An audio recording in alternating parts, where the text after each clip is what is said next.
ناظرین، ہم ویلکم کرتے ہیں احمد بلال محبوب صاحب کو. آپ سب ان سے واقف ہیں، بلکہ پاکستان میں کون ایسا شخص ہے جو ان کے نام سے واقف نہ ہو. تو احمد صاحب، شکریہ آپ کی آمد کا. بہت سے آج موضوعات ہیں جو آپ کے ایریا آف ایکسپرٹیز سے متعلقہ بھی ہیں، اور آپ کے ویسے بھی ماشاءاللہ بہت وائڈ رینج ہے.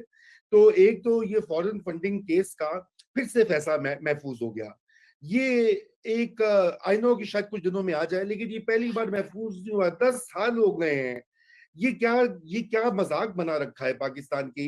اگر 10 سال ایک پارٹی کے اوپر لگتے ہیں تو اندازہ کیجئے اگر آپ نے پاکستان کی پارٹیوں میں شفافیت لانی ہے تو یہ تو کوئی اتنے 50 سال لگ جائیں گے. مطلب یہ ایک تو اس کے اوپر یہ بتائیے جو محفوظ ہوا ہے، اور آپ کدھر جاتا دیکھ رہے ہیں. دیکھیے، شواہد تو یہی ہیں کہ پی ٹی آئی نے بہت سی بے ضابطگیاں کی ہیں، جو ابھی تک ایویڈنس باہر آیا ہے، جو انٹرم رپورٹس بھی پہلے ریلیز ہوئی ہیں. اور کیا پی ٹی آئی بین ہو سکتی ہے اس فیصلے کے بعد؟ اس کے بعد میں سولنگی صاحب کو ریکویسٹ کروں گا کہ وہ فالو اپ جو دیگر موضوعات ہیں آپ سے پوچھیں.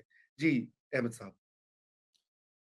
جی بہت شکریہ رضا. یہ غالباً پاکستان کے تاریخ کے محفوظ ترین فیصلوں میں سے ایک فیصلہ ہے. محفوظ ترین کیس بھی ہے اور محفوظ ترین فیصلہ بھی ہے، کیونکہ یہ پچھلے کوئی 8 سال سے تو محفوظ ہے، اور اب یہ محفوظ ہونے کا اعلان ہوا ہے. تو امید کرنی چاہیے کہ اس کا کوئی فیصلہ ہوگا، کیونکہ موجودہ الیکشن کمیشن کا مجھے لگتا یہی ہے کہ کوئی ارادہ یہی ہے کہ اس میں فیصلہ کر دیا جائے. وہ فیصلہ کیا ہوگا یہ تو اب نہیں کہہ سکتے، لیکن جو چیزیں ہم نے دیکھی اب تک، آپ صحیح کہہ رہے ہیں کہ جو سیکورٹی کمیٹی کی رپورٹ ہے اس سے تو ایک عام آدمی اس کو پڑھنے کے بعد جو نتیجہ اخذ کرتا ہے، اور خود یہ بلکہ پی ٹی آئی کے جو وکلاء ہیں وہ بھی یہی کہتے رہے ہیں کہ ہاں کچھ ایسے واقعات ہوئے ہیں کہ بے ضابطگیوں کے شواہد نظر آئے ہیں اور کچھ ایسے غلط طریقے سے آ گئے ہیں. تو بس وہ صرف یہ کہتے ہیں کہ اس کا لیکن زیادہ سے زیادہ یہ ہوگا کہ وہ پیسہ بحق کے سرکار ضبط ہو جائے گا.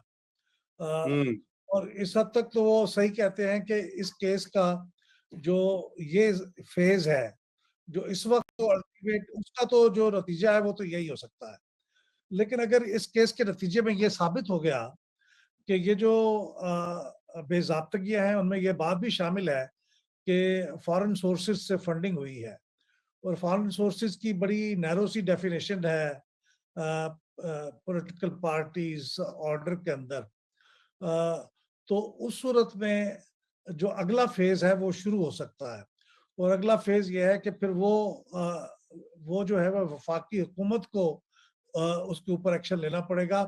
اور جس وقت تک عمران خان صاحب کی سربراہی میں ایک وفاقی حکومت قائم تھی اس وقت تک تو اس بات کا امکان نہیں تھا کہ وہ کوئی ایسا ریفرنس سپریم کورٹ کو بھیج سکتے ہیں کسی پارٹی کی فارن فنڈنگ کے بیسس پہ اس کو خلاف قانون قرار دینے کا. لیکن اب چونکہ حکومت بدل گئی ہے اور اب یہ جو حکومت ہے یہ پی ٹی آئی کی نہیں ہے، تو یہ اب یہ حکومت کے علاوہ اور کوئی نہیں کام کر سکتا تھا.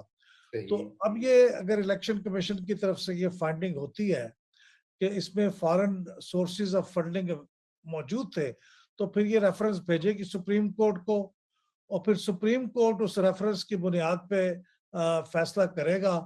اور اگر اس کے اندر واقعی وہ ریفرنس صحیح پایا گیا تو پھر یہ پارٹی کالعدم قرار پا سکتی ہے.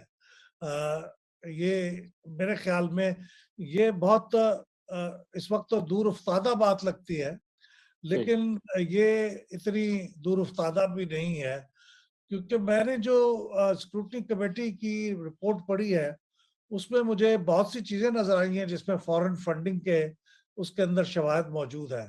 اور فارن فنڈنگ جیسے میں نے پہلے کہا کہ بہت نیرولی ڈیفائنڈ ہے، اس میں انڈیویجولز بھی ہیں اور اس کے اندر کمپنیاں بھی ہیں، دونوں شامل ہیں.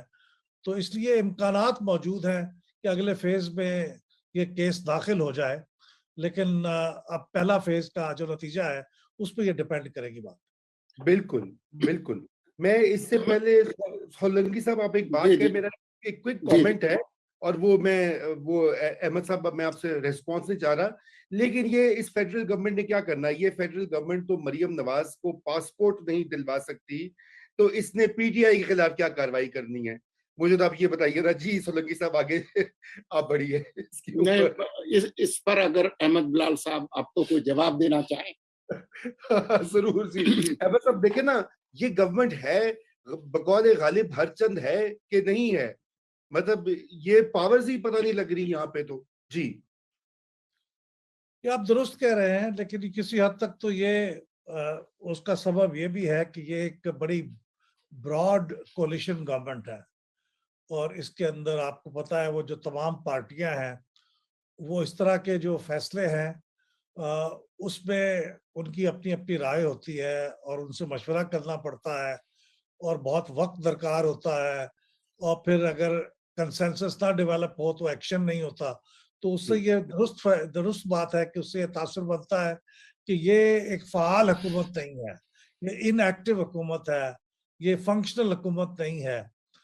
تو یہ صحیح چاہیے، تاثر تو یہی بنتا ہے، اور مجھے نہیں معلوم کہ اگر کبھی جب یہ نوبت آئے گی تو کیا اس حکومت کے درمیان ان کی پارٹیوں کے درمیان کوئی کنسنسس ڈیولپ ہوگا کہ یہ ریفرنس بھیجنا ہے یا نہیں بھیجنا۔ تو یہ اسی پہ ڈیپینڈنٹ ہے، اس لیے یہ بالکل صحیح ہے، اس بات کا امکان ہو سکتا ہے کہ وہ ریفرنس ہی نہ بھیجیں، وہ سمجھیں کہ سیاسی طور پہ یہ اچھی موو نہیں ہے، لیکن یہ سارا کوئی ڈیپینڈ کرتا ہے، کرنا یہ حکومت کو ہی ہے، میں اور آپ یا کوئی اور جا کے یہ فائل نہیں کر سکتا ریفرنس۔ احمد بلال محبوب صاحب، کیا یہ میری سمجھ ٹھیک ہے کہ الیکشن کمیشن اس تمام تر تحقیقات اور تفتیش کے بعد جو ممنوعہ فنڈنگ ہے اس کا تو فیصلہ بھی کر سکتی ہے، لیکن جو غیر ملکی ذرائع سے جو فنڈنگ ہے اگر وہ اسٹیبلش بھی کر لے الیکشن کمیشن تو کارروائی حکومت نے کرنی ہے، اور ریفرنس حکومت نے ہی بھیجنا ہوگا، الیکشن کمیشن نے نہیں بھیجنا ہوگا سپریم کورٹ میں۔ یہ بات صحیح ہے۔ دیکھیے یہ جو الیکشن کمیشن ہے، لیکن اس کی جو فائنڈنگ ہے وہ بنیاد بنے گی اس ریفرنس کی۔ اگر فائنڈنگ میں یہ چیز موجود ہوگی، اس کے شواہد موجود ہوں گے کہ یہ فارن فنڈنگ ہوئی ہے، تو جب ہی اس کا کوئی ریفرنس کی بنیاد فراہم ہو سکتی ہے۔ تو اس لیے الیکشن کمیشن تو ظاہر ہے اس کا کام یہیں تک ہے کہ وہ یہ فائنڈنگ دینے کے بعد، اور وہ ممنوعہ فنڈنگ جس میں فارن فنڈنگ بھی شامل ہوتی ہے اس کو ضبط کر لے اور یہ اپنی فائنڈنگ دے دے، اور اس کے بعد پھر حکومت کا کام ہے کہ اس فائنڈنگ کے بنیاد پہ ایک ریفرنس آگے فائل کرے یا نہ کرے۔ تو یہ ڈویژن آف لیبر یہ ہے کہ الیکشن کمیشن نے اپنا کام کرنا ہے، لیکن اس سے آگے جو بڑا کام ہے وہ پھر وفاقی حکومت کا کام ہے اور سپریم کورٹ کا کام ہے۔